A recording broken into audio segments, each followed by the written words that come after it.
Now India is becoming a obesity hub. Already డయాబెటీస్కి it's a capital, అట్లనే ఒబెసిటీకి కూడా క్యాపిటల్ కాబోతుంది, అయింది ఆల్మోస్ట్. అంటే ఏంటి అని అంటే, ఒబెసిటీ అంటే అధిక బరువు ఒక లిమిట్కి దాటినప్పుడు. అంటే మనిషి 19 నుంచి 24.9 అంటే 25 బిఎంఐ మధ్యలో.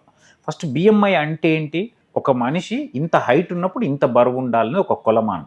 ఒక మనిషి 175 సెంటీమీటర్లు ఉంటే ఆ మనిషి -100 అంటే మ్యాక్సిమం 75 కిలోలు ఉండొచ్చు. సింపుల్గా అర్థం చేసుకోవడానికి.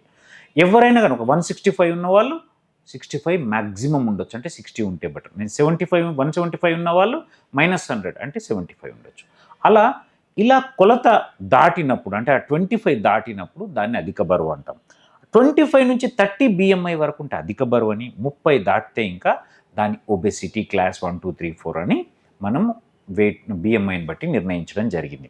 ఎవరికి నిజంగా బెరియాట్రిక్ సర్జరీ అవసరము, నేను ఏ కమ్యూనిటీ అని చెప్పదలుచుకోలేదు, కానీ వాటిలో లావుగా ఉంటేనే మనిషి పుష్టిగా, హ్యాపీగా, ఆర్థికంగా బలంగా ఉన్నట్టు నమ్ముతుంటారు. అందుకే దాన్ని obesity is a sign of prosperity అని నమ్ముతారు. కానీ నిజంగా అది కాదు.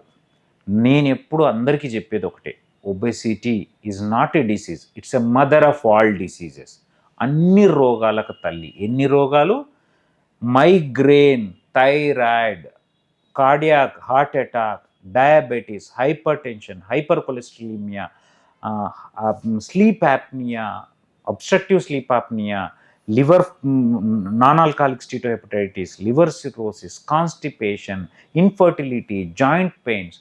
అలా ఒక్క చిన్న ప్రాబ్లం నుంచే, ఒక చిన్న మైగ్రేన్ నుంచి వెళ్ళి క్యాన్సర్, లాస్ట్ క్యాన్సర్, చాలా క్యాన్సర్లకు కూడా నీకు ఒబెసిటీ అనేది రిస్క్ ఫ్యాక్టర్. సో ఒక మనిషి 32.5 అంటే యాక్చువల్గా 30 దాటితే దాన్ని ఒబెసిటీ అంటాము. కానీ రీసెర్చ్ ప్రకారము 32.5 KG per metre square BMI కంటే ఎక్కువ ఉంటే, ఇవన్నీ 100% డ్యూ కోర్స్లో వచ్చే, అంటే జీవితకాలంలో వచ్చే అవకాశాలు 90%. ఇవన్నీ రాకుండా తప్పించుకోలేడు ఏ మనిషి కూడా. కాబట్టి 32.5 కేజీ పర్ మీటర్ స్క్వేర్ కంటే ఎక్కువ ఉండి, ఏ రెండైనా, నేను చెప్పిన మొత్తంలో ఏ రెండైనా ఉంటే ఖచ్చితంగా సర్జరీ అవసరం.